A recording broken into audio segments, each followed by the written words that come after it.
Hey everyone, welcome to Midnight Mystic Stories. I noticed a lot of you who are watching and enjoying the content aren't subscribed yet. If you love spine-chilling stories, creepy encounters, and unexplained mysteries, make sure to subscribe and turn on the notification bell. It really helps the channel grow and helps us keep bringing more of the content you love. And be sure to comment below where you are tuning in from. Thank you and enjoy the video.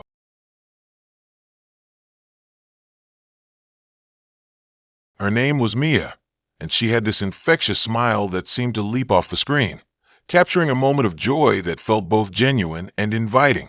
The way her dark hair framed her face and the sparkle in her hazel eyes made my heart race a little faster. I hesitated for just a second, then swiped right, and to my surprise, we matched almost instantly.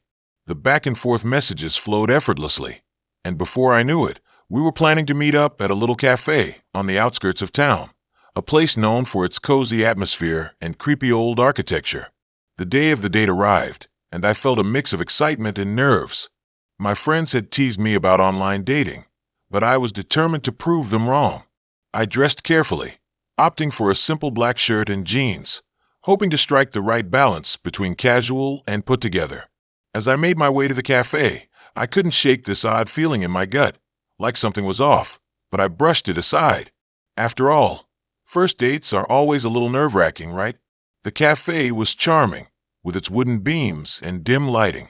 As I stepped inside, the scent of freshly brewed coffee filled the air, mingling with the sweet aroma of pastries. I scanned the room, my heart pounding as I searched for Mia. When I finally spotted her sitting in the far corner, my breath caught in my throat. She looked even more stunning in person, her eyes shining with excitement as she waved me over. Our conversation flowed easily, and I felt a sense of relief wash over me as we talked about everything from our favorite movies to childhood memories.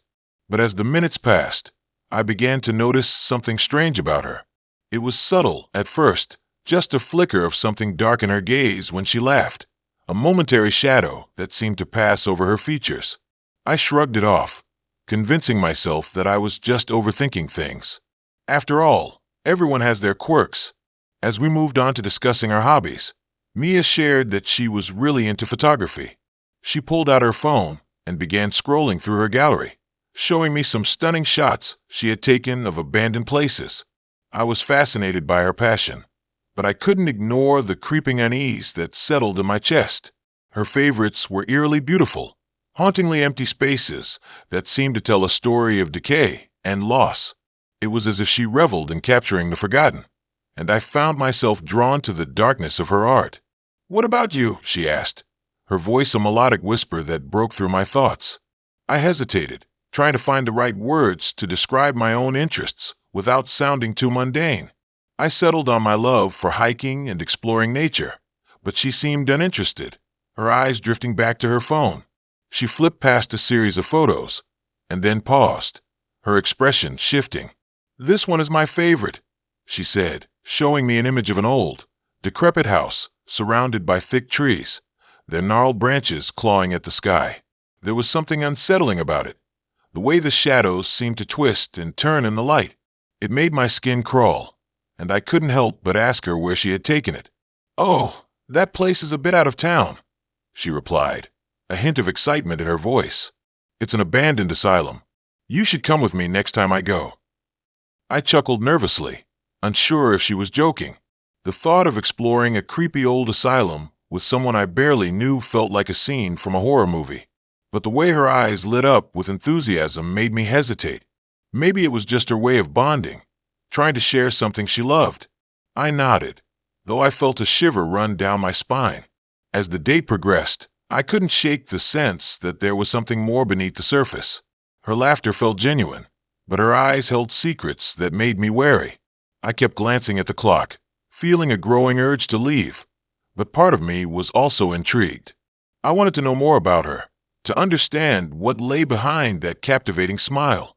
Mia noticed my restlessness and suggested we take a walk. I agreed, hoping the fresh air would ease the tension that had settled over me. We wandered through the nearby park, the fading light casting long shadows on the ground. The atmosphere shifted. Everything felt heavier, the air thick with unspoken thoughts. As we strolled, Mia shared more about her family, Her voice turned somber as she spoke of her childhood, describing a family that had moved from one place to another, never settling long enough to feel at home. I felt a pang of sympathy, recognizing the loneliness in her story, but there was something else lurking beneath the surface, a hint of darkness that made me uneasy. We reached a secluded area of the park, where the trees loomed overhead, creating a canopy that obscured the last remnants of daylight. I watched as Mia pulled out her phone again, seemingly lost in thought. She began scrolling through her gallery once more, and I couldn't help but ask about another photograph. It was an image of a group of people standing outside that same abandoned asylum, their faces obscured in shadow.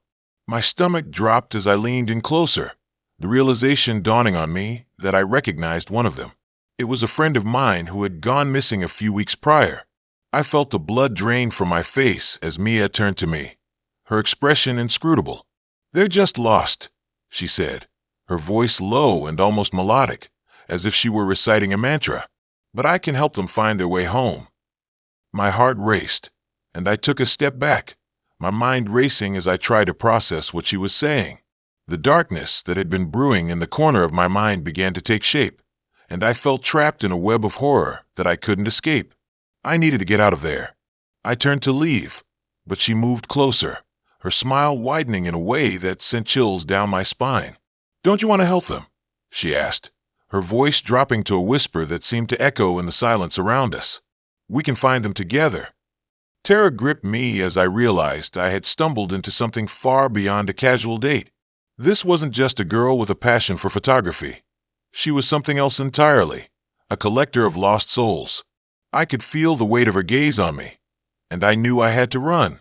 As I sprinted away, my heart pounding in my chest, I glanced back to see her standing there, her figure becoming a shadow as the last light faded from the sky. I didn't stop until I reached my car, fumbling with the keys as I tried to calm my racing heart. I couldn't shake the feeling that I was being watched, that she was somehow still there, lurking in the shadows. I drove home in a haze, replaying every moment in my mind. What had just happened? Was I really in danger? Or had I let my imagination run wild? But as I pulled into my driveway and glanced at my phone, I saw a new notification. A photo from Mia, a haunting image of the asylum, but this time it was different. The shadows were darker, and there, standing in the doorway, was a figure that looked hauntingly familiar. I froze, my finger hovering over the screen, and as the realization hit me, I knew I had only just begun to unravel the mystery of who Mia really was. It seemed like a good idea at the time. The interface was sleek, the photos were vibrant, and the user base was buzzing with life. My profile was a combination of genuine interests and just a touch of humor. I expected to connect with someone who shared my love for hiking and late-night horror movies. I scrolled through profiles, swiping left and right, feeling a mix of excitement and anxiety. Then I came across his profile. His name was Alex, and he had this captivating smile that pulled me in. The bio was straightforward enough. He loved the outdoors, had a knack for cooking, and was looking for someone to share spontaneous adventures. We matched almost instantly, and our conversation flowed effortlessly. The way he talked about his favorite hikes and recipes made my heart race. After a few days of chatting, we agreed to meet at a local coffee shop.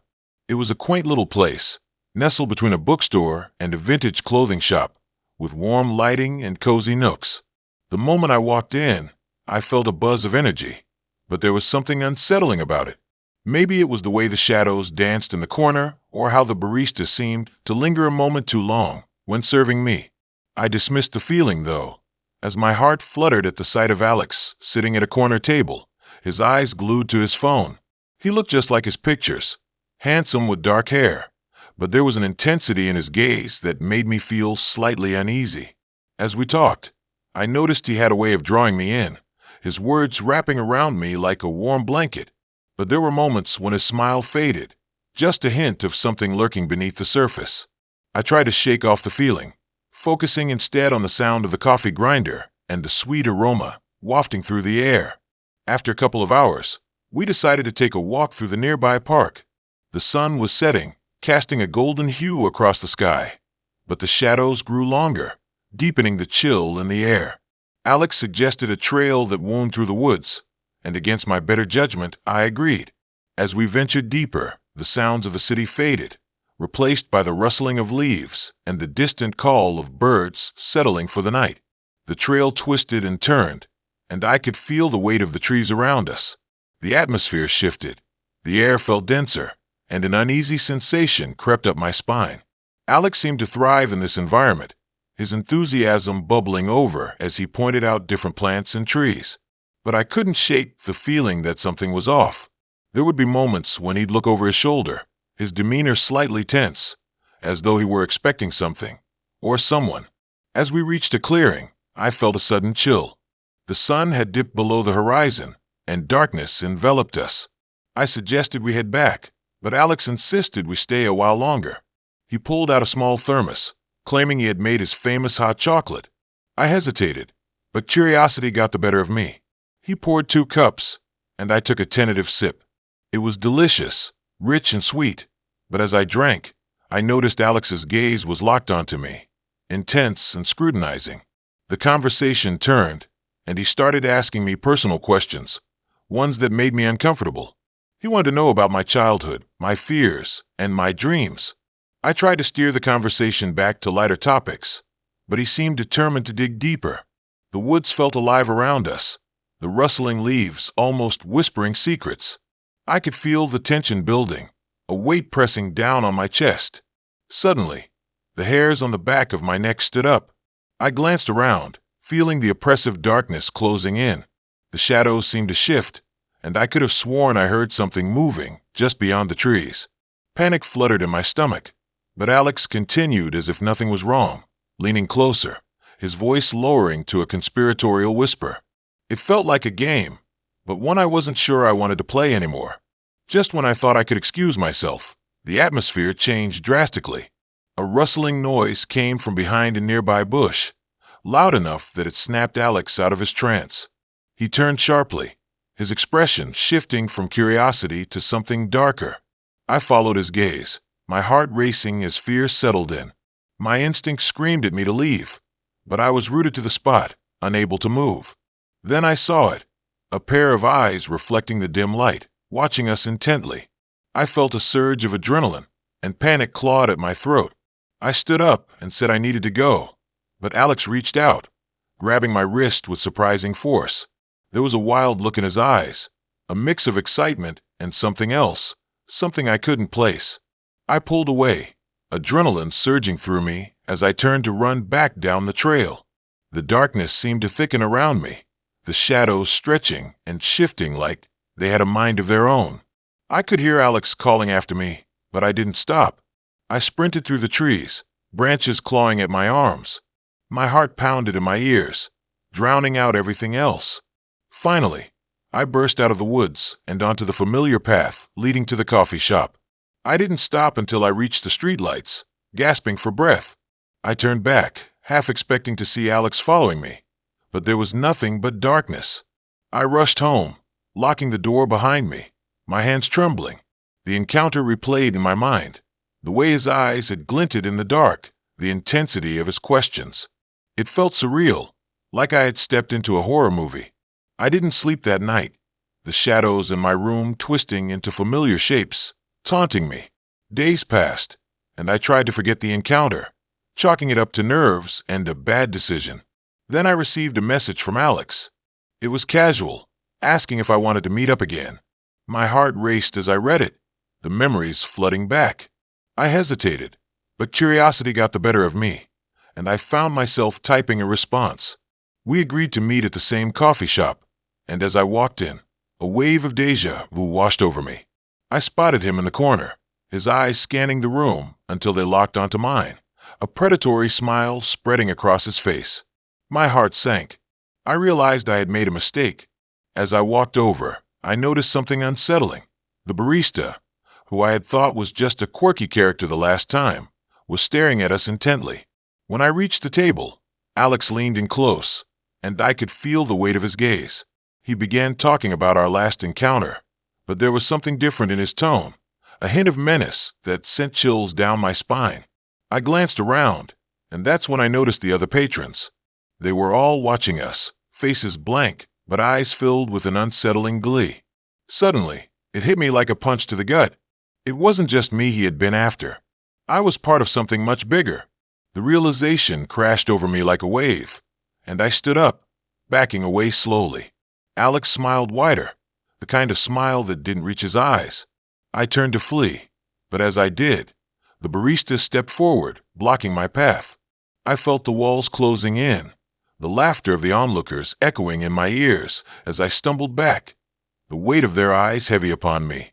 I was trapped, caught in a web I never saw coming. The thrill of the dating app had pulled me into a nightmare, and now there was no escape. I met him on a dating app, one of those places where you swipe left or right, and I thought I was being smart by picking someone who seemed normal. His profile was filled with charming little anecdotes and pictures that looked like they were pulled from a magazine.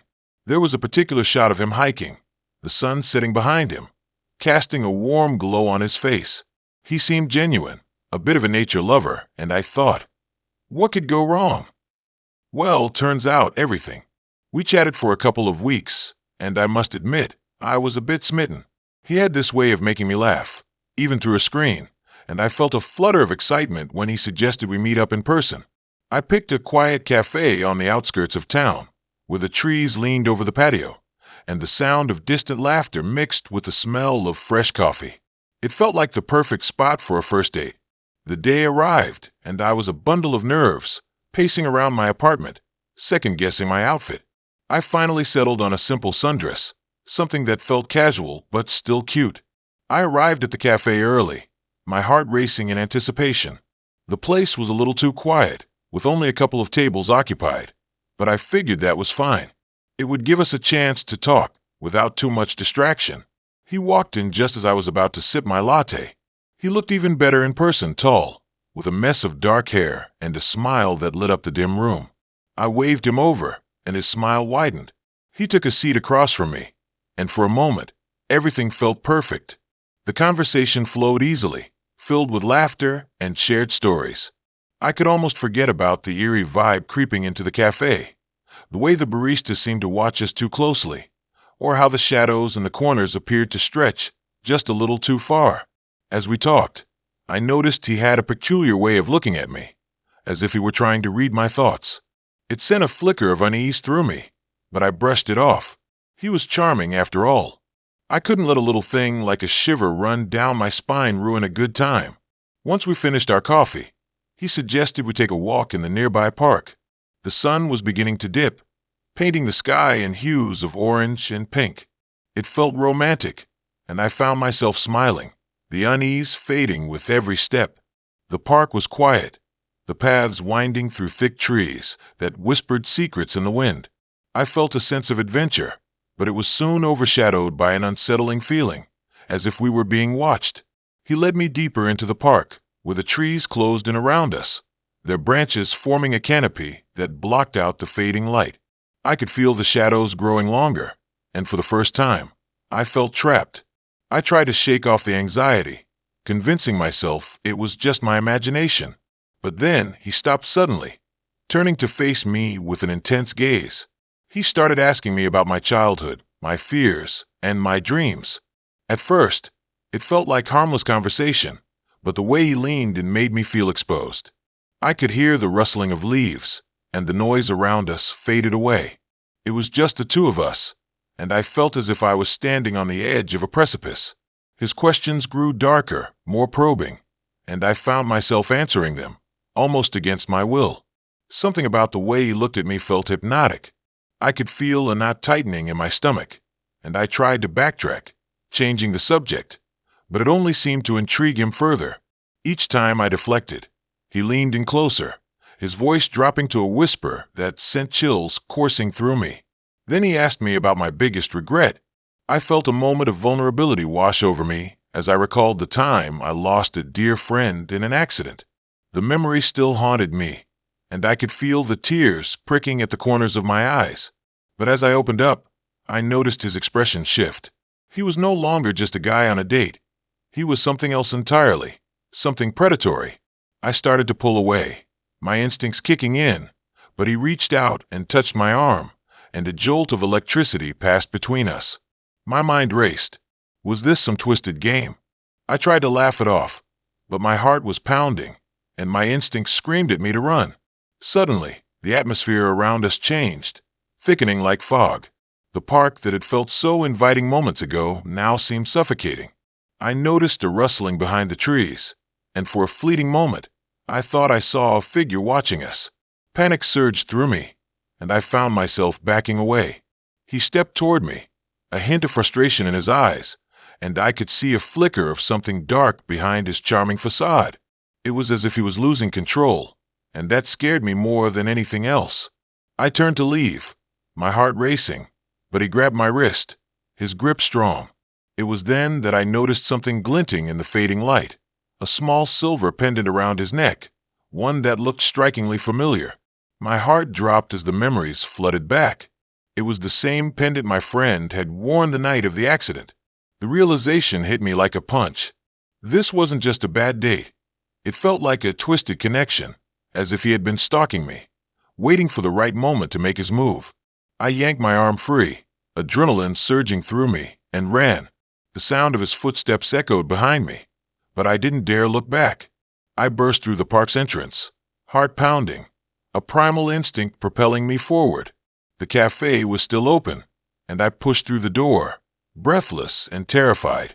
But the barista, the one who had been watching us too closely, was now standing at the counter with a knowing smile, his eyes glinting with something sinister. I froze, realization crashing over me.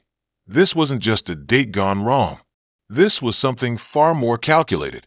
The laughter, the coffee, the park, it was all part of a game, and I had unknowingly walked right into their trap. As I turned to run back out, the door swung shut, sealing my fate.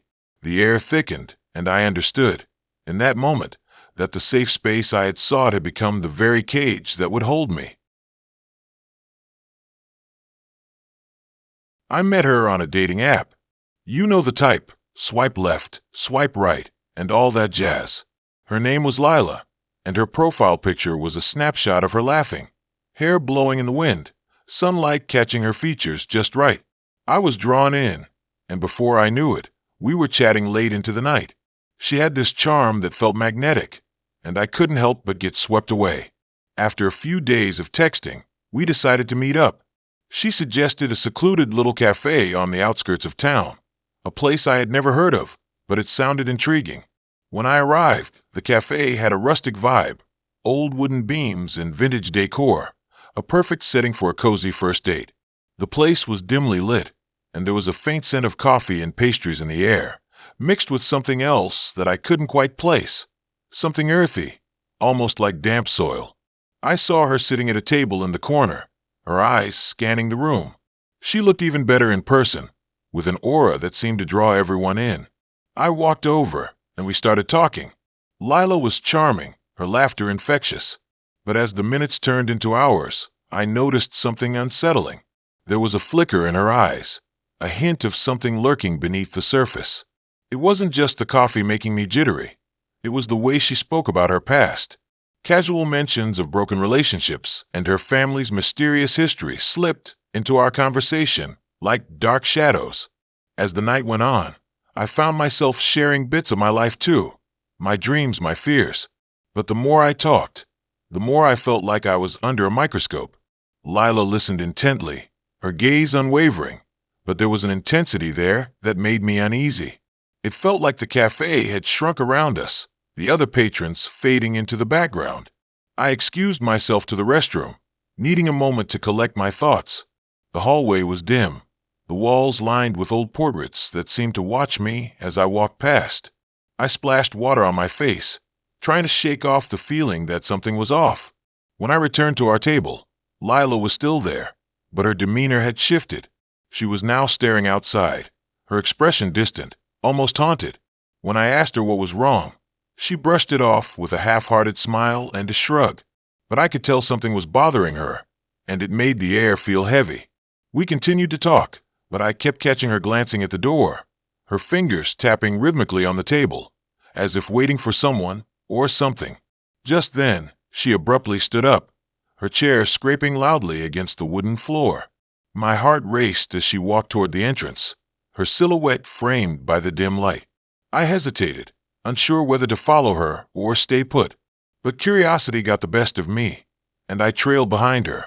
Outside, the night was cool and quiet, the kind of stillness that makes you feel like the world has stopped for a moment. Lila stood on the sidewalk, looking down the empty street, as if she were waiting for a bus that would never come. I stepped closer, my breath catching as I noticed a flicker of fear cross her face. The air thickened, and an unsettling feeling crept up my spine. I could feel the weight of the silence pressing down on us. I reached out, placing a hand on her shoulder to ask if she was okay. But she flinched, pulling away like I was a live wire. It was then that I noticed the shadows cast by the streetlights, long and distorted. They seemed to dance around us, creeping closer as if drawn by something sinister. Lila turned to me, and for a brief moment, I saw a reflection of something dark in her eyes. It was a look that sent chills down my spine.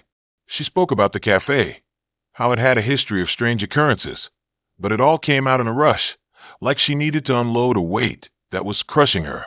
I tried to listen, but her words became a jumble, and I couldn't shake the feeling that I was just a pawn in some twisted game. Suddenly, a loud crash echoed from behind us, and I jumped, my heart racing. Lila's eyes widened, and in an instant, she grabbed my hand and pulled me down the street. We ran, the sound of our footsteps echoing against the pavement, my mind racing with questions. What was happening? Who was she really? We ducked into an alley, the darkness closing in around us like a blanket. My chest heaved, and I could see the fear etched on Lila's face. Just as I was about to ask what was going on, she turned to me, her expression shifting from fear to something akin to desperation. She confessed she was being followed, that her past was catching up with her. The shadows in the cafe weren't just figments of my imagination. They were real, manifestations of someone who had been after her for a long time. I felt a knot tighten in my stomach. I wanted to help, to protect her, but I had no idea what I was getting into. Before I could process the weight of her revelation, she grabbed my collar, her eyes wild with panic. "You have to trust me," she said, her voice trembling. "We need to keep moving." I nodded, adrenaline kicking in as we plunged deeper into the darkness of the alleyways. With every turn, I felt like we were being hunted, shadows flickering at the edges of my vision, darting away whenever I turned my head. Each sound amplified, the echo of our footsteps reverberating in the silence. I was terrified, but I couldn't leave her alone. We stumbled through the maze of alleys, and just when I thought we were safe, we turned a corner to find ourselves face to face with a figure emerging from the gloom. It was a man, his face obscured in shadows, but there was something familiar about him. I felt my heart drop as recognition flashed across my mind. He was someone from her past, a ghost she had tried to escape. In that instant, everything shifted. The weight of her secrets crashed down on me like a tidal wave. Lila had been running from the truth, but now it was here, standing right in front of us. As I turned to Lila, ready to confront her, the realization hit me hard. She was the one who had drawn him here. I was never a part of her escape plan. I was just bait. The twist hit me like a punch to the gut. I was tangled in her web, and now we were both caught. The night was cold, the kind of chill that creeps into your bones and settles there. I had not expected my date with Sam to turn into something so eerie. We met on an app, and he had this magnetic vibe, confident, mysterious. He lived just outside of town in a rambling old house that looked like it had seen better days. I remember driving down the winding road, flanked by gnarled trees that reached out like skeletal fingers. It felt oddly fitting, considering the mood of the night. When I arrived, the house stood there, looming against the moonlit sky, its windows dark as if it were hiding secrets. I hesitated for a moment, my gut tightening, but I brushed it off. After all, I was here to enjoy myself. He greeted me at the door with a smile that melted away my apprehension. Sam was tall, with tousled hair and eyes that sparkled with mischief. This was going to be fun, I thought. He led me inside, and the moment I stepped over the threshold, a chill ran through me. The house was eerily quiet, save for the creaking of the floorboards beneath our feet. The air had a musty scent, a mix of old wood and something I couldn't quite place. Sam seemed unfazed, chatting about the house's history as he guided me to the living room. The room was dimly lit, with a flickering candle casting dancing shadows on the walls. A large fireplace dominated one side, its ashes long cold, which only added to the unsettling atmosphere. Despite the unease creeping up my spine, I couldn't help but admire the way he moved through the space, confident yet casual, as if this was just another day in his life. We settled into a couple of worn-out armchairs, and he poured us both a glass of wine. It was rich and smooth, and for a moment, I forgot about the strange aura of the house. We talked and laughed, sharing stories and flirting, but as the clock ticked closer to midnight, the mood began to shift. Sam's stories took on a darker tone, filled with tales of local legends and ghostly happenings. My heart raced as he spoke of a tragic accident that had happened in the woods nearby, of shadows that roamed the night and whispers that could be heard in the wind. I chuckled nervously, trying to brush it off, but the way he looked at me made it hard to shake the feeling of being watched. The candle flickered again, and I could have sworn I saw a shadow move in the corner of my eye. I turned quickly, but there was nothing there. Just the walls closing in around us, the weight of the night pressing down like an invisible hand. Sam must have noticed my sudden shift in demeanor because he leaned forward, his voice lower now, almost a whisper. He spoke of a secret room in the house, a hidden space that no one knew about.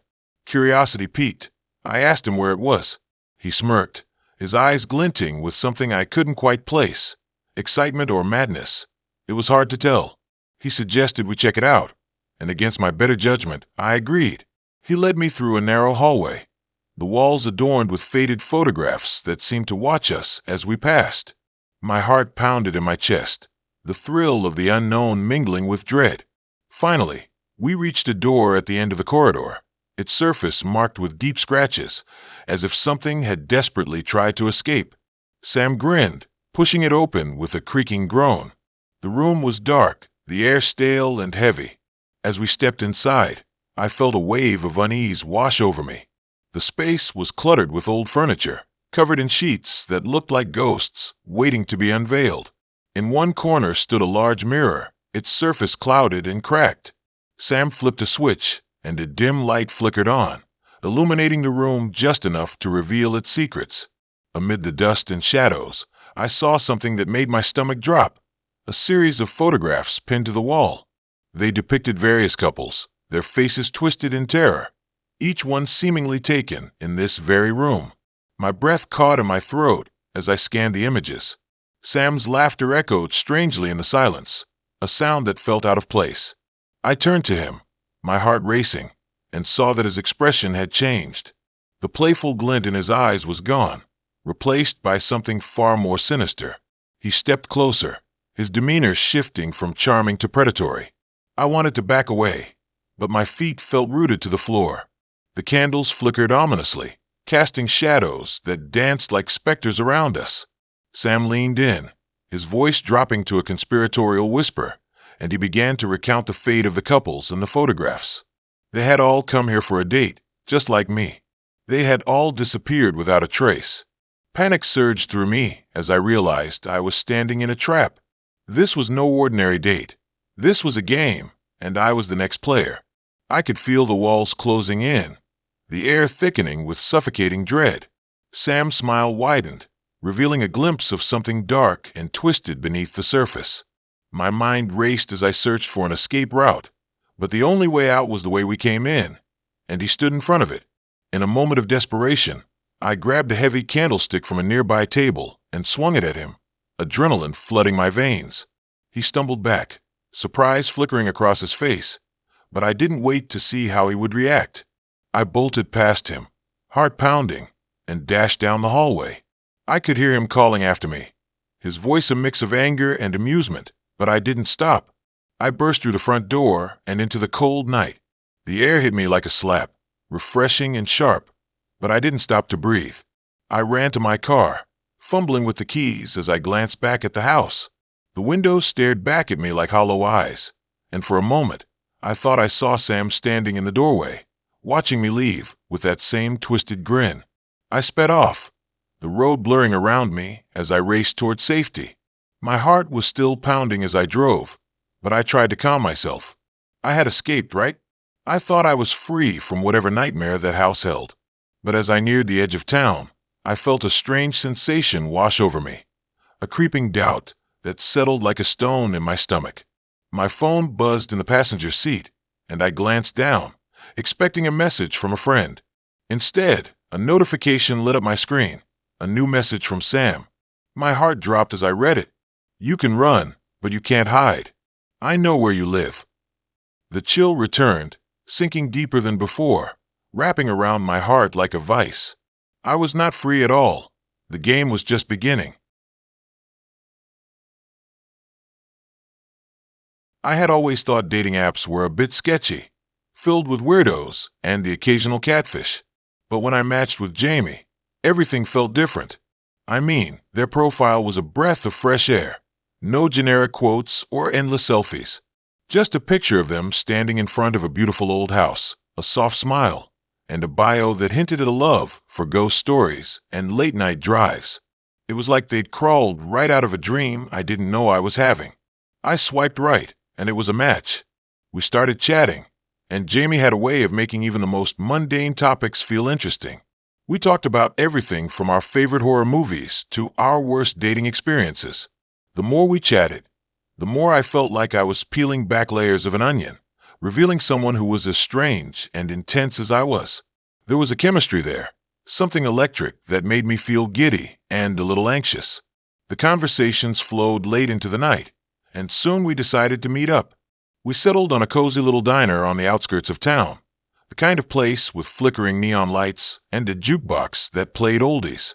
The atmosphere was warm, but I felt a chill run through me as I pulled into the parking lot. It was one of those nights where the air was thick with expectation. I walked inside, my heart racing, scanning the booths until I spotted Jamie sitting in the corner. They were wearing a vintage band t-shirt and looked just as cool in person as they did in their pictures. As we talked over greasy burgers and milkshakes, I couldn't shake the feeling that something was a bit off, but I brushed it aside. Jamie had a way of looking at me that felt intense, even a little consuming. They asked me about my interests, but whenever I said something personal, they would pivot the conversation back to darker topics, like urban legends or unsolved mysteries. I was intrigued, but also a little unsettled. After an hour of laughter and stories, Jamie suggested we take a drive to a nearby abandoned house they knew about. There was something in their eyes that told me this was more than just a casual ghost hunting trip. It was like they were inviting me into a secret world, and part of me was curious enough to follow. We hopped into Jamie's car, an old sedan that had seen better days. The roads became narrower as we drove deeper into the woods, the trees closing in around us like a dark curtain. I could barely see the stars overhead as the car's headlights cut through the darkness. Jamie talked animatedly about the history of the house, how it was rumored to be haunted by the spirit of a young girl who had gone missing decades ago. Their voice had a captivating quality that made the hair on my arm stand up. When we finally arrived, the house loomed before us like a dark specter. The windows were boarded up, and vines twisted around the porch like skeletal fingers. I felt a knot form in my stomach. It was eerily quiet, and the only sound was the rustling of leaves and the occasional hoot of an owl. Jamie led the way, and I followed, my heart pounding in my chest. As we stepped onto the porch, the wood creaked beneath our weight, and I felt a wave of unease wash over me. Jamie grinned, their excitement palpable as they pushed the door open. It swung wide with a groan, revealing a dark hallway that seemed to stretch on forever. I hesitated for a moment, but something in Jamie's gaze urged me to step inside. The air was stale, filled with the scent of decay. Jamie pulled out their phone and turned on the flashlight, illuminating the dust-covered furniture and peeling wallpaper. The atmosphere felt charged, as if we had crossed some invisible threshold into another realm. As we explored room after room, I tried to shake the feeling that we were being watched. In the corner of one room, I noticed a dusty mirror hanging crookedly on the wall. I stepped closer, drawn to my reflection, but as I looked into the glass, I saw something behind me, a fleeting shadow that vanished as quickly as it appeared. My heart raced, and I turned to tell Jamie, but they were already deep in conversation with someone, or something, in the next room. I followed the sound of their voice, my pulse quickening. The words were low and urgent, but I couldn't make out what they were saying. I crept closer, peeking around the doorframe. Jamie was standing in front of an old fireplace, their expression serious, almost entranced. It was as if they were in a trance, communicating with an unseen presence. Suddenly, the temperature in the room dropped, and I could see my breath fogging in front of me. I felt a pressure on my chest, an overwhelming sensation that something was very wrong. I called out to Jamie, but my voice was swallowed by the oppressive silence. I stepped into the room, and that's when I noticed the walls were covered in strange symbols, etched into the wood like a cryptic language. Panic surged through me as I reached for Jamie, shaking them by the shoulder. They blinked rapidly, as if waking from a dream, and their eyes were wild. "Did you see it?" they whispered, their voice trembling with excitement. Before I could respond, the lights flickered, and the air crackled with static. I could feel the energy shifting, pulsating around us. Jamie's expression morphed from excitement to something darker, more sinister. It was as if a mask had slipped, revealing a twisted version of the person I had been talking to all night. "Let's summon her," Jamie said, their voice low and almost melodic. "She's waiting for us." A chill ran down my spine. I tried to back away, but the door slammed shut behind me, trapping me in the room. Jamie turned to face me, their eyes gleaming with an unsettling intensity. I felt my heart race as I realized I was no longer in control of the situation. In that moment, the lights flickered again, and I could see a figure forming in the corner of the room, a translucent silhouette of a young girl, her face twisted in anguish. I stumbled backward, my heart pounding, and Jamie stepped closer to the apparition, reaching out as if to touch her. "What are you doing?" I shouted, but my voice was drowned out by a low, haunting wail that filled the space. The girl's expression shifted from sorrow to anger, and I knew I had to escape. With every ounce of strength, I rushed to the door, throwing myself against it.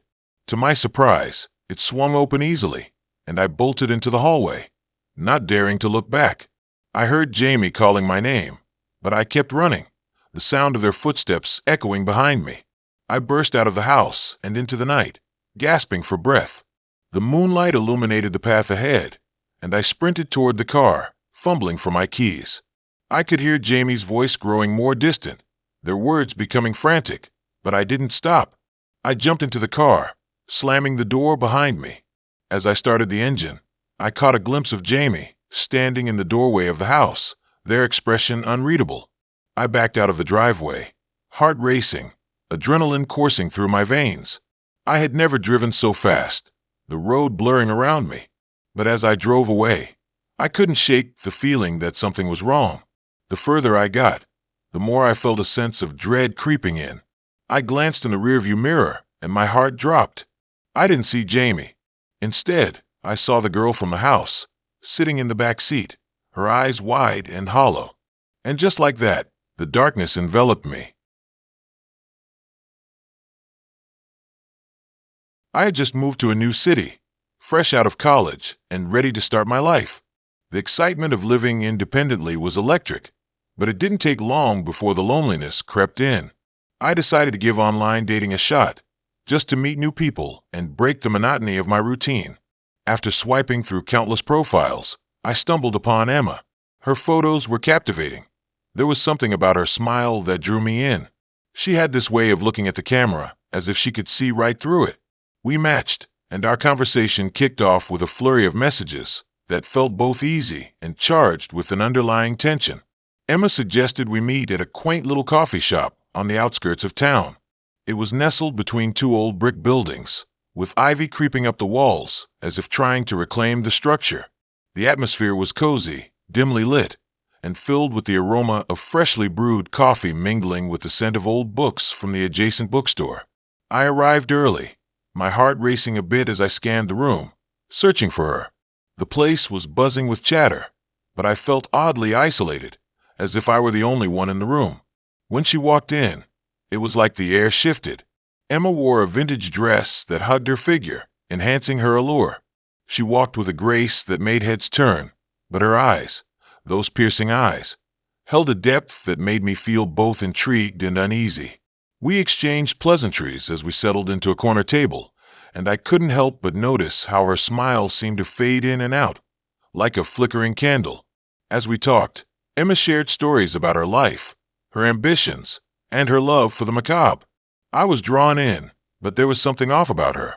She spoke of dreams that felt too vivid, too strange, and I found myself questioning the line between her reality and fantasy.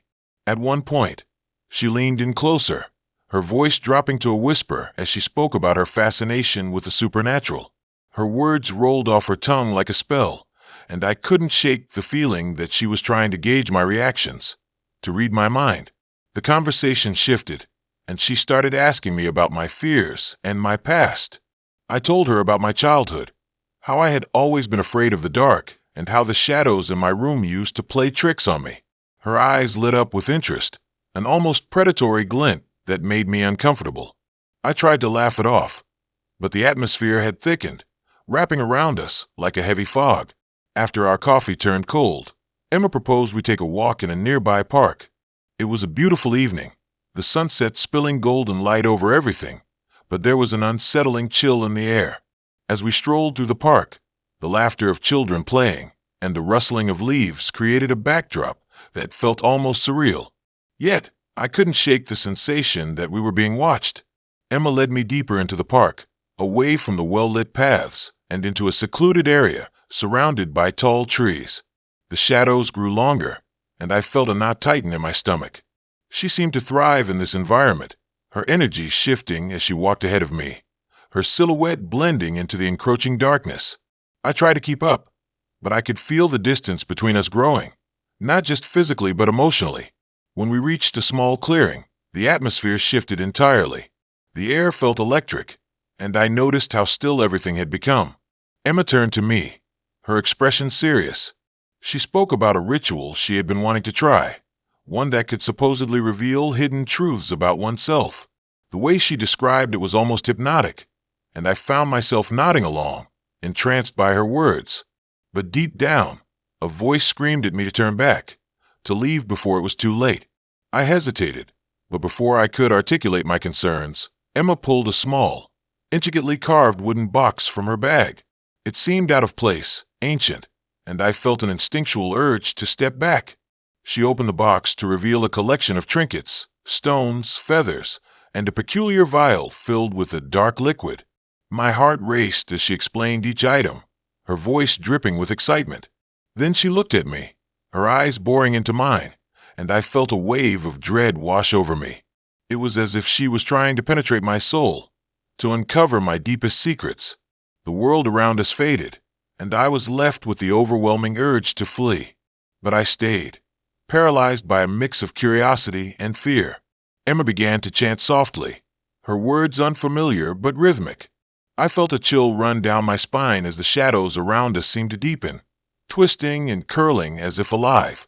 I could hear whispers, barely audible at first, but they grew louder, filling my ears with a cacophony of voices. Panic surged within me as I realized they were not just sounds, but echoes of my own fears. I wanted to scream, to run, but I stood frozen, caught in her spell. The ground beneath me felt unsteady, and I stumbled backward, breaking her concentration. The whispers faltered, and for a brief moment, the world returned to its normal state. Emma's face twisted in frustration, and I saw something dark flash across her features, something that made my stomach churn. I turned to run, but the shadows seemed to reach for me, wrapping around my ankles, holding me in place. I struggled, desperate to break free, when suddenly everything went silent. The whispers faded, and the shadows receded. I looked back at Emma, whose expression had changed completely. She was no longer the enchanting woman I had met. She looked almost feral, her eyes wide and wild.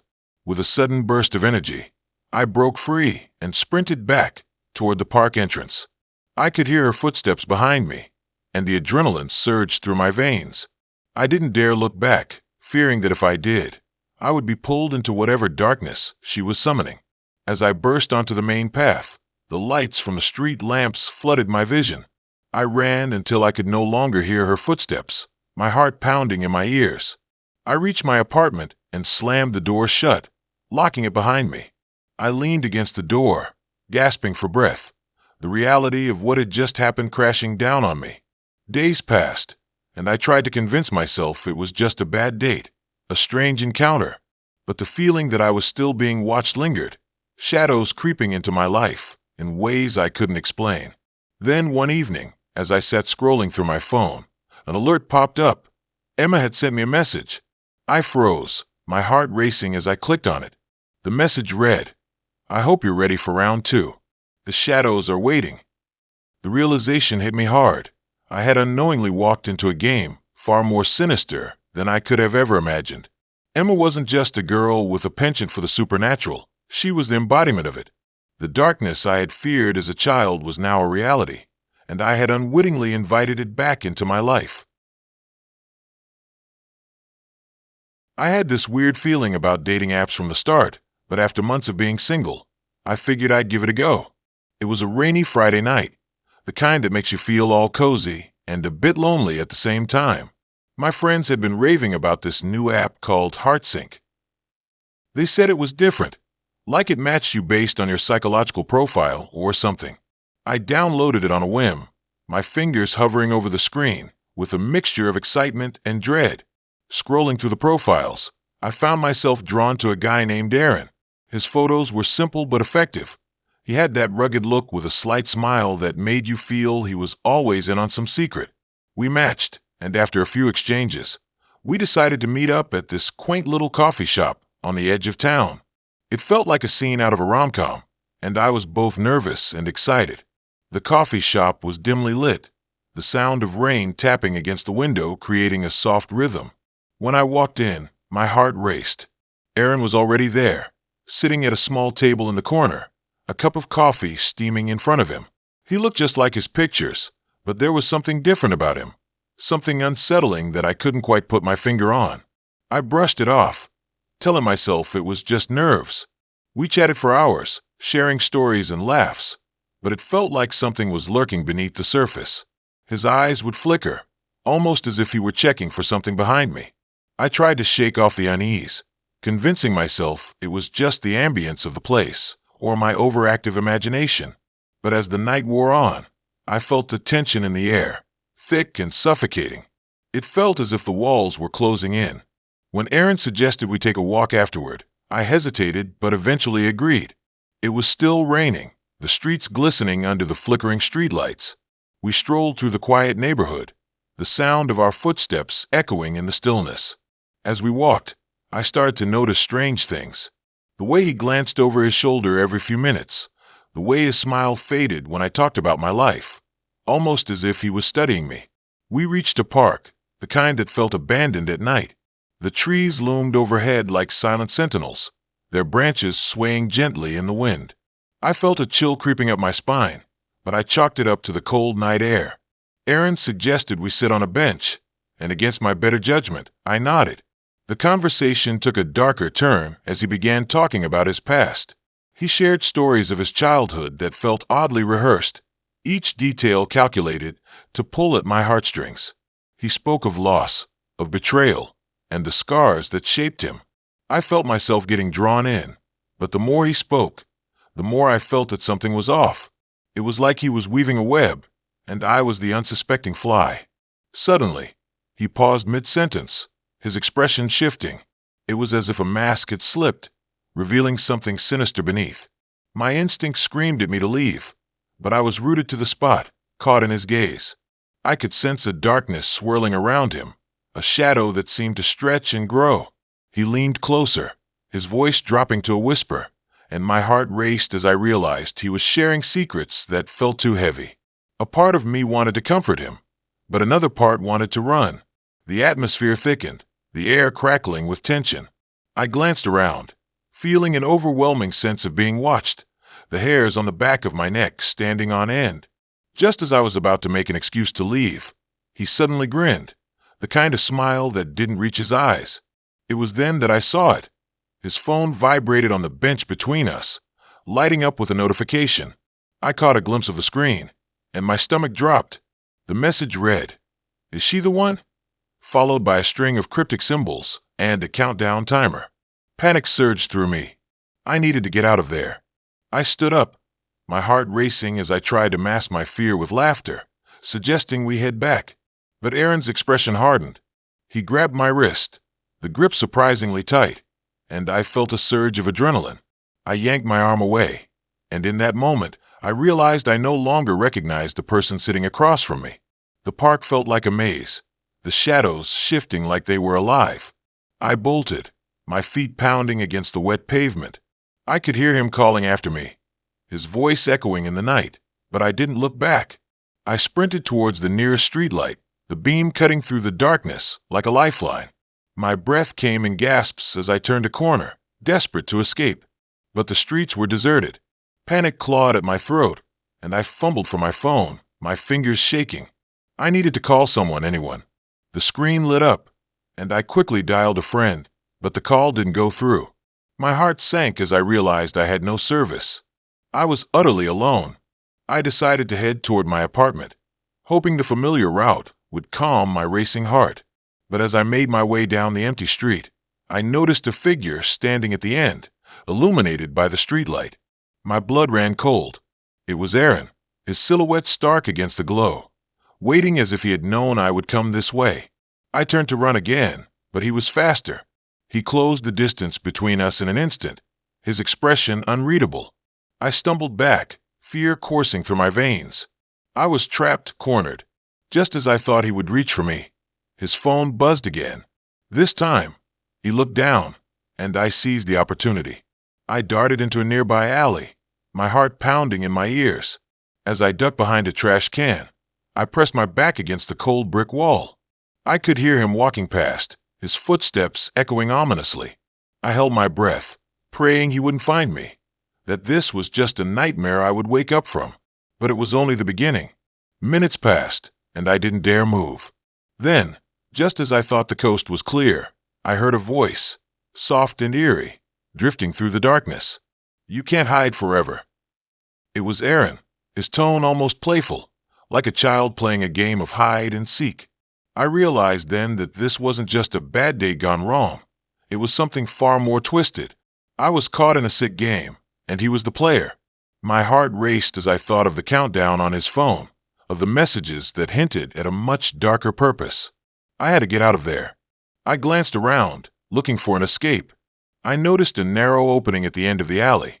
It led to a street on the other side. I took a deep breath and bolted for it, adrenaline fueling my legs.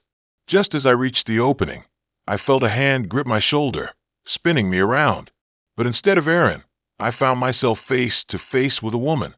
She looked strangely familiar, her eyes wide with fear. "You have to run," she gasped, pulling me away from the alley. "He's not who you think he is." Confusion washed over me as I stumbled alongside her. She explained in hurried whispers how Aaron had been using the app to target people, drawing them in with his charm before revealing his true self.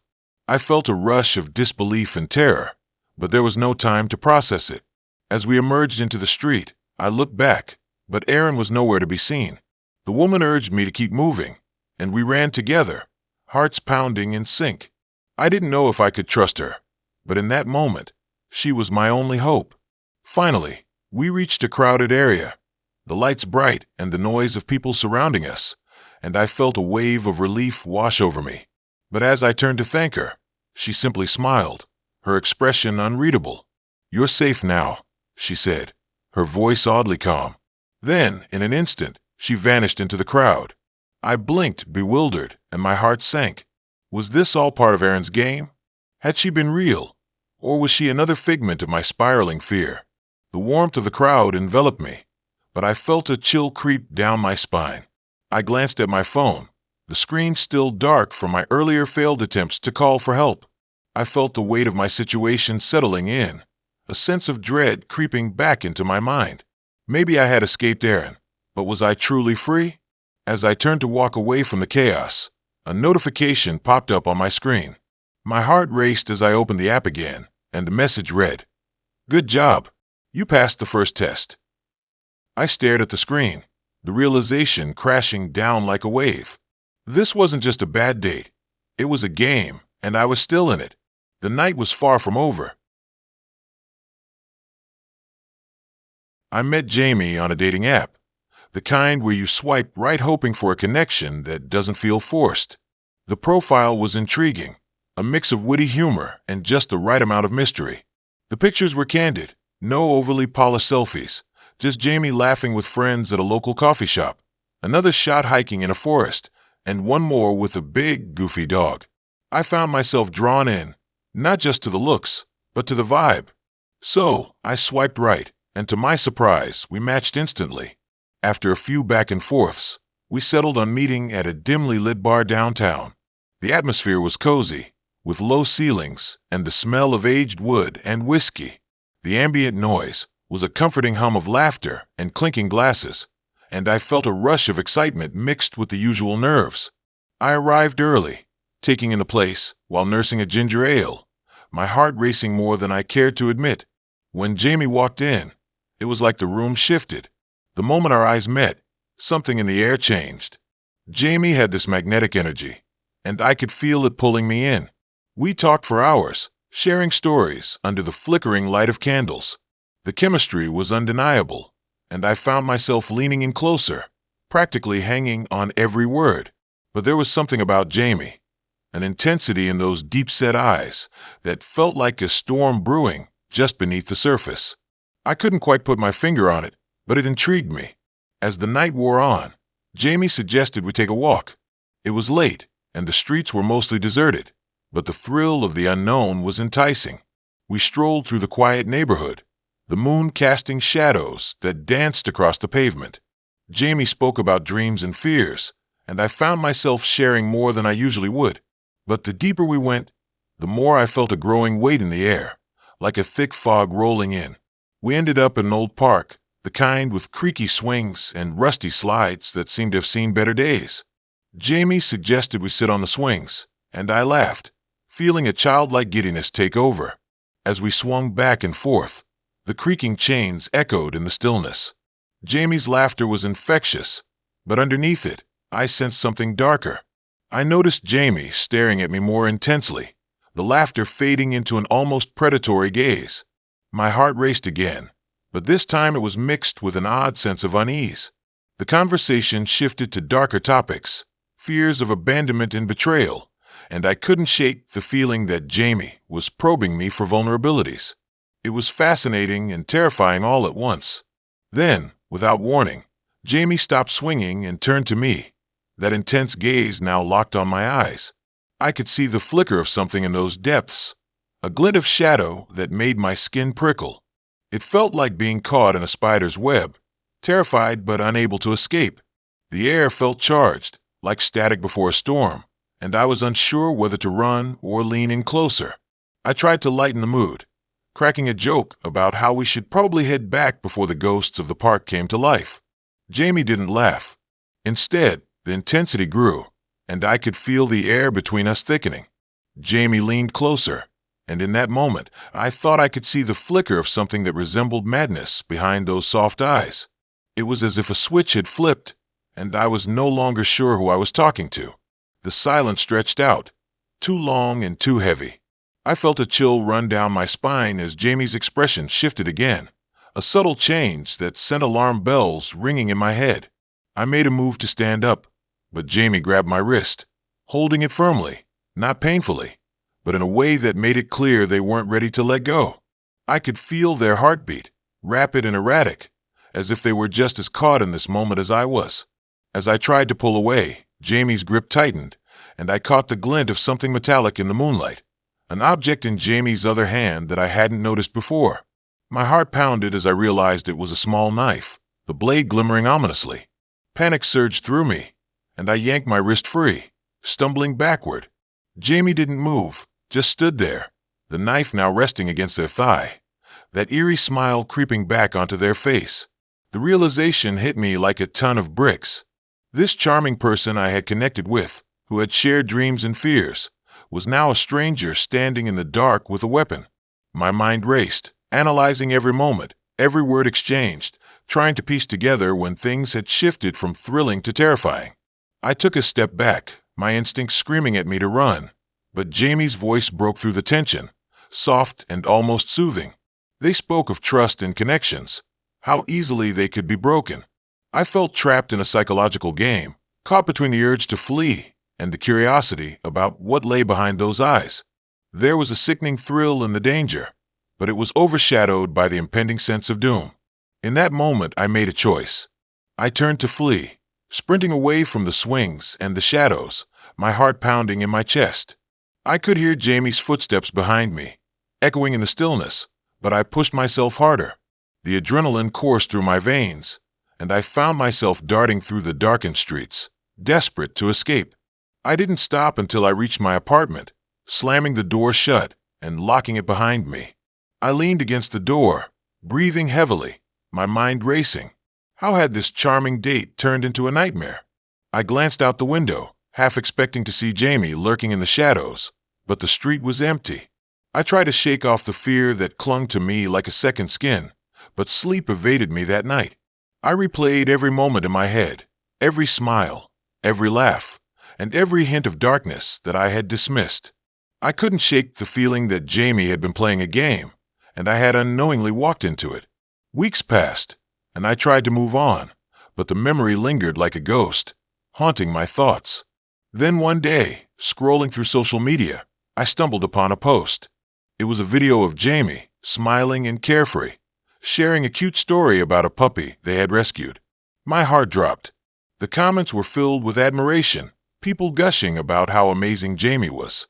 But then I saw it, a comment from someone I recognized. It mentioned how brave Jamie had been after escaping a rough situation. I clicked on the profile, and my heart sank. It was a news article from a few months back about a person who had been terrorizing the local dating scene. My skin crawled as I realized the truth. Jamie was the same person. They hadn't been looking for connection. They had been hunting. In that moment, I understood. I had narrowly escaped a predator, and the thrill of the date had been nothing more than a trap. I closed the app, the weight of the realization pressing down on me, and I knew I would never look at dating the same way again. After a long week of swiping left and right, I finally matched with someone who seemed different. His name was Marcus. He had a killer smile, an adventurous spirit, and a profile that promised spontaneous weekend getaways and late-night deep conversations. Honestly, I was ready to dive in headfirst. Our first date was set at a small cafe tucked away in a quiet corner of the city, the kind of place where the barista remembers your order. I was a little nervous, but who wouldn't be?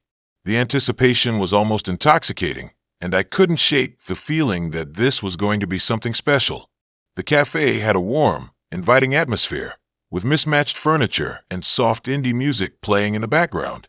I picked a corner table and waited, sipping on my vanilla latte, watching the door like a hawk. When Marcus walked in, he was even more charming than his photos. He had this easy confidence about him that made my heart race. We chatted about everything, hobbies, favorite movies, even our childhoods. There was this electric connection, like we were two puzzle pieces, finally finding where we fit. The conversation flowed, and I felt like I could tell him anything. But there was something lurking beneath his charming facade, something I couldn't quite put my finger on. It was like a dark cloud hovering just out of sight, and I brushed it off, convincing myself that I was overthinking it. As the sun dipped below the horizon, casting long shadows in the cafe, Marcus suggested we take a walk through the nearby park. It was a beautiful evening, with the stars beginning to twinkle like little diamonds scattered across the navy blue sky. I agreed, feeling drawn to him, like a moth to a flame. The park was quiet, the only sounds being the rustle of leaves and distant laughter from other couples. It felt romantic, almost surreal. But as we walked, I couldn't shake the feeling that I was being watched. The hairs on the back of my neck stood up, and I glanced over my shoulder, half expecting to see someone lurking in the shadows. Nothing. Just the trees, their branches swaying gently in the night air. I tried to brush it off, but every now and then, I caught Marcus looking at me in a way that made my stomach twist. It wasn't the soft gaze of a guy infatuated. It was something darker, more possessive. We found a secluded bench, and Marcus sat close, his knee brushing against mine. He leaned in, his voice low and conspiratorial, sharing stories about past relationships that turned sour. I listened, trying to remain engaged, but the chill creeping up my spine was hard to ignore. It felt like he was trying to gauge my reactions, testing the waters to see how far he could push. I laughed at his jokes, but I could feel the tension in the air, thick and oppressive. As the evening wore on, I suggested we head back. My instincts were screaming at me to leave, but the spell he'd cast over me held me captive. Marcus's expression shifted slightly. The smile faded, replaced by something more intense. He reached for my hand, his grip firm and unyielding, almost desperate. The warmth of his touch sent a jolt through me, but it was quickly overshadowed by unease. I felt like I was trapped in a web, and he was the spider pulling me closer. Eventually, we made our way back to my apartment. I didn't invite him in. Something inside me screamed that it wasn't safe. He seemed to sense my hesitation, but he didn't push. Instead, he smiled that charming smile, but there was a flicker of annoyance in his eyes, like a shadow passing over the sun. I made my excuses, thanked him for the evening, and closed the door, locking it behind me. As I leaned against the door, my heart raced, the adrenaline still coursing through my veins. I couldn't shake the feeling that I'd narrowly escaped something sinister. Throughout the night, I tried to distract myself with TV shows and snacks, but my mind kept drifting back to Marcus. What was it about him that set me on edge? I decided to ignore it, convincing myself that I was just being dramatic. The next day, my phone buzzed with a message from him. It was sweet, asking if I'd like to meet again. Part of me was tempted, drawn to the adventure he promised, but another part of me warned against it. I hesitated, staring at the screen as the little dots danced, indicating he was typing. I finally replied, agreeing to meet again but suggesting a public place. I figured that would ease my anxiety, and maybe I could uncover more about him.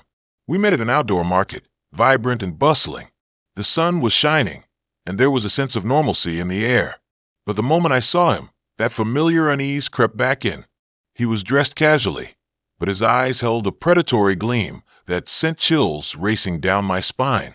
We walked through the stalls, and I tried to engage in conversation, but he seemed distracted, his gaze drifting as if searching for something, or someone. I suggested we grab some food from a taco stand, hoping the casual atmosphere would lighten the mood.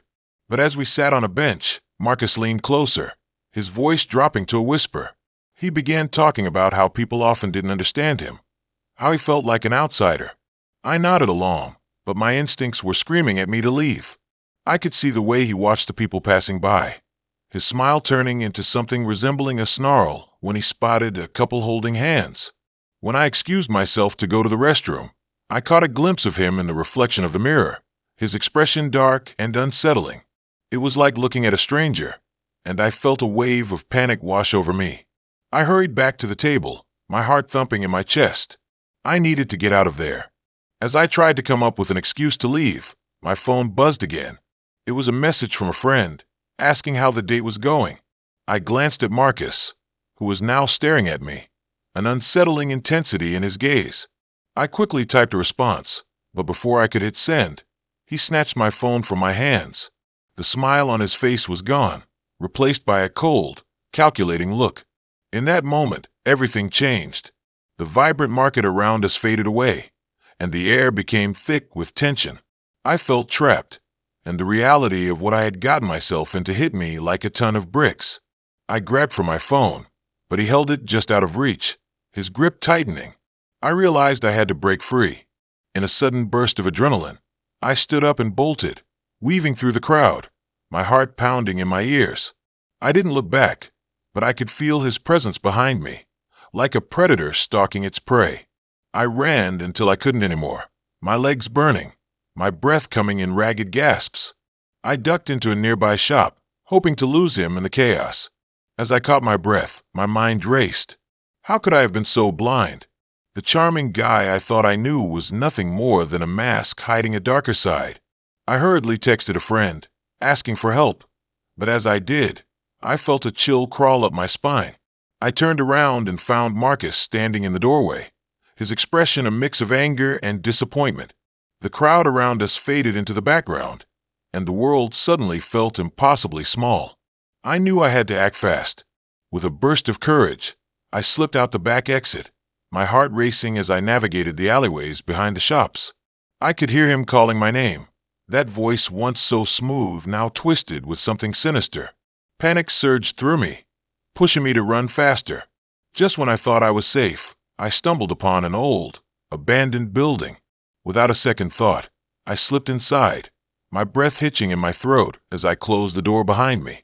The darkness enveloped me, and I felt my way through the musty space, listening for any sign of him. Time seemed to stretch as I waited, my heart pounding in my chest. I could hear my thoughts echoing in the silence, the fear weaving a tapestry of dread. Suddenly, a noise broke through the stillness, the sound of footsteps approaching. I held my breath, pressing myself against the wall, praying I wouldn't be found. But when the door creaked open, it wasn't Marcus who stepped inside. It was a group of people, their faces pale and drawn, eyes wide with terror. They looked just as lost as I felt. One of them caught sight of me and whispered urgently about the man who'd been stalking them, warning me that he was dangerous, that he was hunting us all. Just then, I recognized the look in their eyes. They were trapped in the same web I had stumbled into. Marcus wasn't just a bad date. He was something far worse, something that preyed on the lonely and unsuspecting. The realization washed over me like ice water, chilling me to the bone. I had thought I was escaping him, but in reality, I had just stepped into a nightmare. The room spun as I tried to process the truth, and I knew in that moment that my fight for survival had only just begun.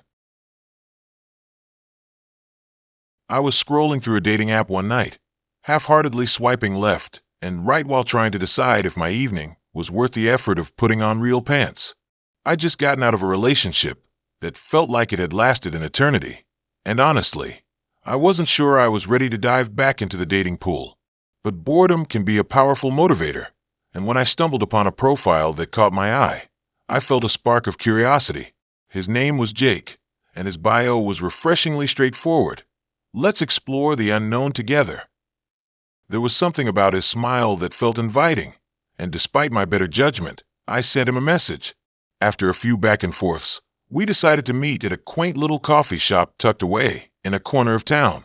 The place had an old-world charm, with creaky wooden floors and shelves lined with dusty books. I arrived early, my heart racing with a mix of excitement and nerves. The smell of roasted beans filled the air, and the hum of quiet conversations wrapped around me like a comforting blanket. I picked a table near the window, glancing around to see if I could spot Jake. When he walked in, I instantly recognized him. He had the same easy smile and bright eyes that had drawn me in online. He was dressed casually but stylishly, and as he approached my table, I felt a rush of anticipation. We started talking, and the conversation flowed effortlessly. It was as if we had known each other for ages. We shared stories, laughter, and I felt the weight of my recent breakup lift just a little. But as the night wore on, I started to notice something off about him. It was subtle at first, a flicker of something unsettling in his eyes when he spoke about his childhood. He mentioned growing up in a small town, surrounded by woods, and how he often felt like he was in a different world. I brushed it off as a quirky personality trait, but the way he spoke, with an intensity that felt almost too passionate for casual conversation, made me shift in my seat. Still, I was determined to enjoy the evening. Jake suggested we take a walk through the nearby park after finishing our drinks, and I eagerly agreed. The air was crisp, and the streetlights cast long shadows that danced across the pavement. It was a perfect night for a stroll, and as we walked, I felt a growing connection. But the deeper we went into the park, the more the atmosphere shifted. The laughter and chatter of the cafe faded into a haunting silence, broken only by the rustling leaves and the occasional hoot of an owl. Jake led the way, and I followed, feeling a mix of excitement and trepidation. The path narrowed, flanked by towering trees that loomed over us like silent sentinels. There was something eerie about the way the moonlight barely penetrated the thick canopy overhead. I could feel a chill creeping in, not from the cold, but from a growing sense of unease. I tried to shake it off and focus on Jake, whose animated storytelling was captivating, Yet there was an undercurrent of darkness in his words. He talked about nature as if it were alive, as if it had a consciousness of its own. As we reached a clearing, Jake stopped and turned to face me. His expression had shifted, the playful glint in his eyes replaced by something more serious. He started talking about his fascination with the unknown, the idea that there are forces in this world that we can't comprehend. The way he spoke was almost hypnotic, and I found myself leaning in, captivated despite the unease curling in my stomach. I tried to laugh it off, making a joke about ghost stories, but he didn't smile. Instead, he stepped closer, lowering his voice to a conspiratorial whisper. It felt like the air around us thickened, and I could hear my heartbeat pounding in my ears. I was acutely aware of the distance between us, the dark woods closing in around us. I wanted to turn around and head back, but something held me in place. Jake reached out, brushing my arm with his fingertips.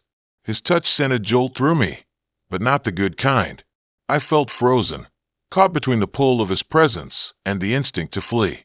He leaned in closer, and I could smell a mixture of earth and something sharp, almost metallic.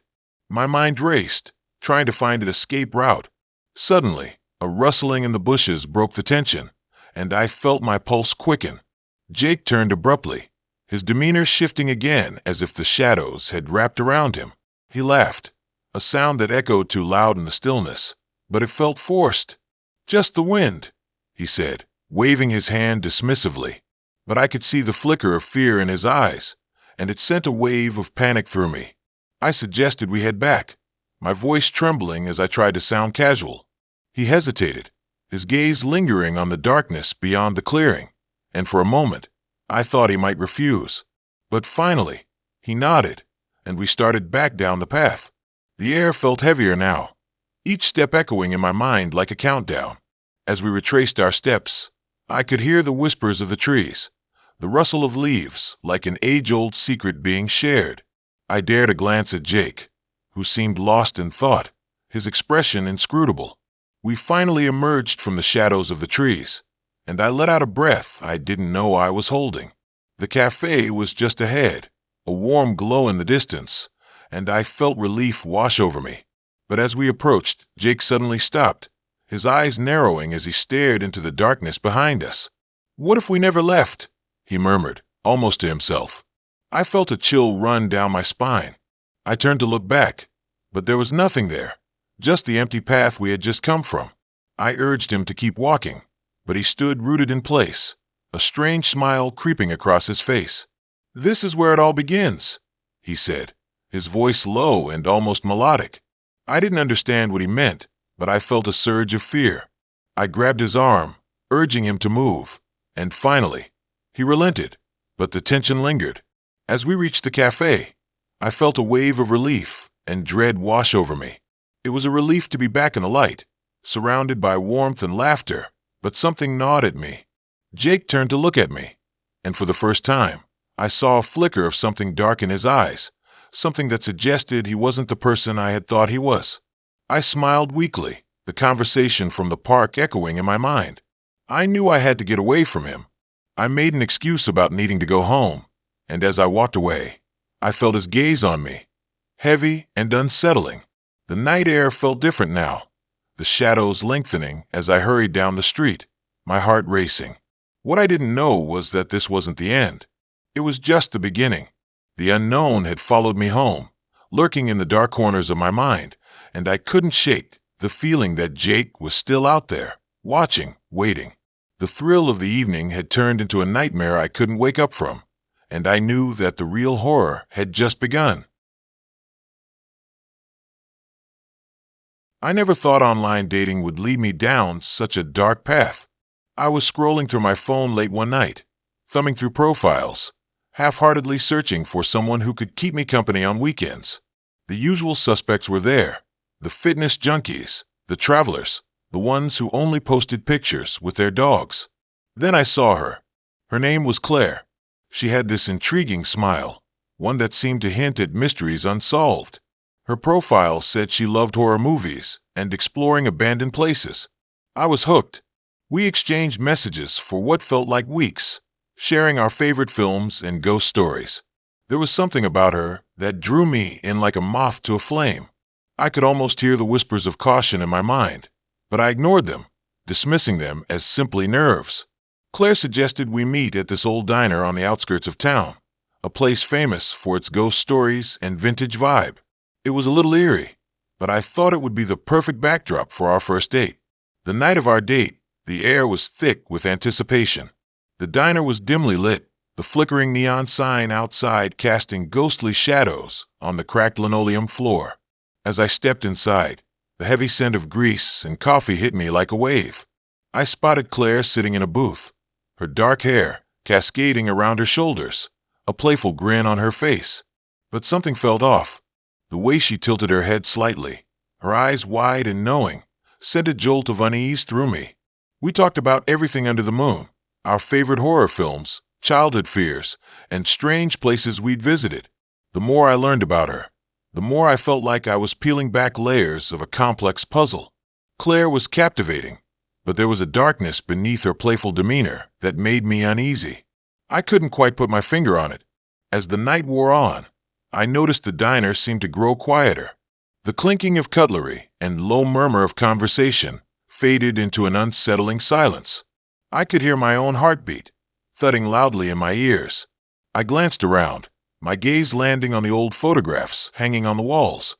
They were black and white portraits of people from decades past, their eyes staring into nothingness, as if they were trapped in time.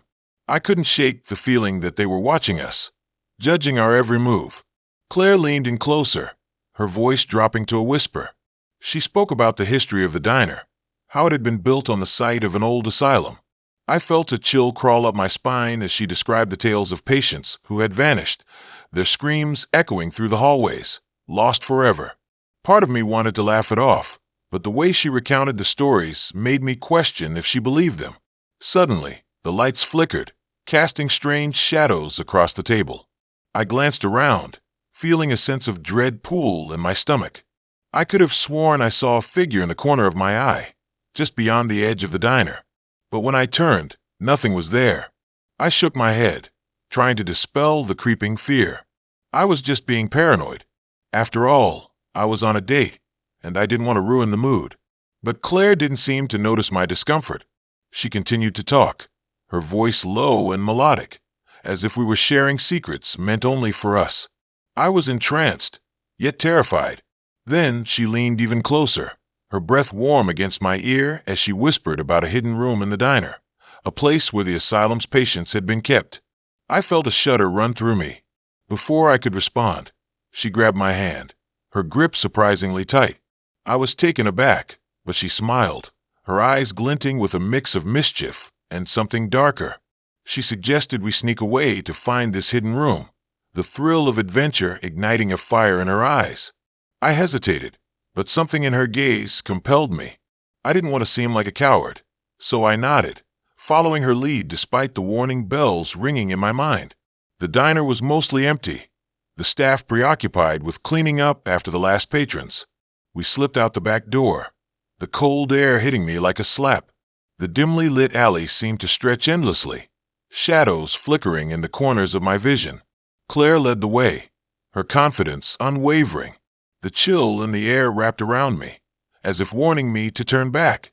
We stopped in front of a rusty door at the back of the diner, the paint peeling and faded. Claire pushed it open. The hinges creaked ominously, and I hesitated for a moment, the darkness beyond feeling alive and unfriendly.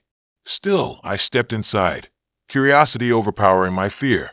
The room was small, filled with dust and cobwebs. Old furniture lay scattered, remnants of a forgotten era. Claire moved deeper into the room, her silhouette swallowed by the shadows. I followed, the unease growing with every step. It felt like stepping into another world, one where time had stopped and memories lingered like ghosts. As Claire rummaged through the debris, I noticed the walls were covered in strange symbols, etched into the wood. They looked ancient, like they belonged to some forgotten ritual. My heart raced as I began to feel a sense of dread wash over me. This was not just an abandoned room. It felt like a shrine to something dark and twisted. Suddenly, Claire turned to me, her expression shifting. The playful glimmer in her eyes was gone, replaced by something far more sinister. She stepped closer, and I realized my heart was pounding so loudly I could barely hear her words. She spoke of the people who had come before us, those who had entered the room and never returned. I felt a cold sweat break out across my forehead. I tried to back away, confusion and fear swirling inside me.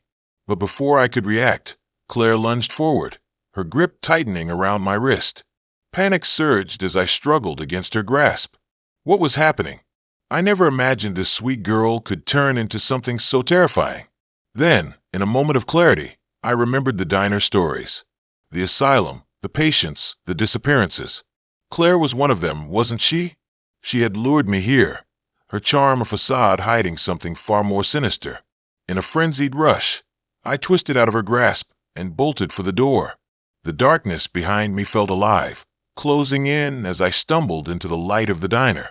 I burst through the back door, heart racing, and didn't stop until I reached my car. The engine roared to life as I sped away. Glancing in the rearview mirror, Claire stood in the doorway, her figure illuminated by the diner's neon glow, a haunting smile plastered across her face. I could feel her gaze piercing through the glass, and the weight of the moment settled heavily in my chest. That night, I learned that sometimes the most charming smiles hide the most terrifying secrets.